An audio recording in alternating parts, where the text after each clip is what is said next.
Pleasure to see you again, man. Congrats on playing Carnage, dude. You were a lot of fun in this one. Oh, thank you. Thank you. How's it going? It's good, man. It's good. I'm excited to hear about this because I remember on the first movie, it was really cool to hear Tom would do the voice of Venom, and then he would kind of play it back for himself to have those interactions.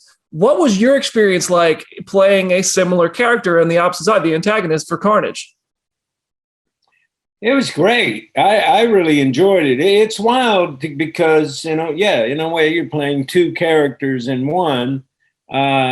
So there was a lot of discussion about the voice and also discussions with Tom, but, obviously with Andy who directed it.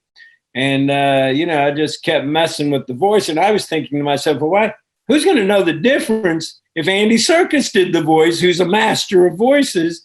Why don't you do it, Andy? And no, he was insistent that I do it. But I really, I like how it turned out. Obviously, effects are put on the voice, but I really like how it all turned out. That's a wild level of trust you must have there on set, and a guy like Andy to go crazy with the voice and know it's going to come out well. Yeah, that's daunting trying to do a voice in front of Andy Serkis who can do anything, Yeah, well, that's when you get a free show. Like, hey, bust out the Gollum for us, But speaking of Andy, I mean, he's like he's a motion capture legend. He's done this so many times. You've worked with him in mocap before for Planet of the Apes. Did you learn anything from this experience? What did he bring from all that experience on the technical side of this that you got to see firsthand and execute yourself?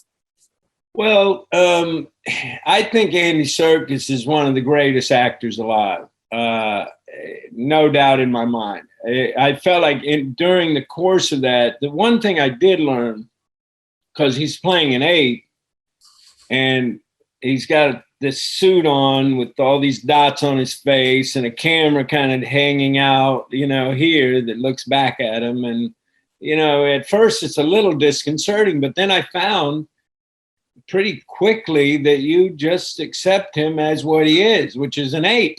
There was no question. It wasn't even a doubt. He's an ape, and it just because the way he acted it, the way he performed it, it was.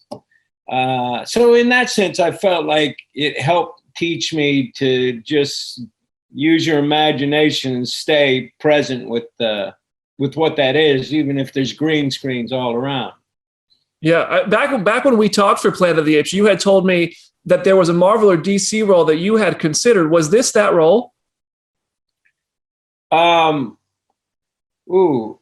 can't remember now because there was another thing I considered, but it probably was this. Yeah. Okay. And listen, I'm never not going to take the opportunity. I'm a huge fan of the Zombieland movies, so I'm never not going to take the opportunity to find out if you guys are ever going to do another one, because we talked about 2. You guys made that happen. It was a success. You think there's any chance at 3 coming along? Well, I would love that because that whole group there is about as fun as it gets. I love working with those guys. Just, I can't even tell you how much, a lot. So yeah. From your lips to God's ears. I hope that happens. Fingers crossed. My last thing for you, Cletus Kassady, serial killer, man. You got to have fun with it. Not your first outing as a serial killer. I'd love to hear, did anything you've done before, did a little Mickey Knox shine through? Or did you watch any like true crime docs or anything to kind of get in that, to learn how a crazy person like Cletus carries himself? Well, normally I would do that, where I would study different serial killers and try to get my head around it. But fortunately, I had done that, years before, 10 years before with, not more than that. What am I talking about? 25 years before with Mickey Knox. So, I didn't do that work in this. And frankly, that's a rabbit hole you do not want to go down. It fills you with such a dread, and it's terrible. But the commonality is that these are characters who were damaged in childhood. As always happens with serial killers, they didn't get any love in childhood, and then they take it out on their adulthood. So that's at least a commonality between the characters.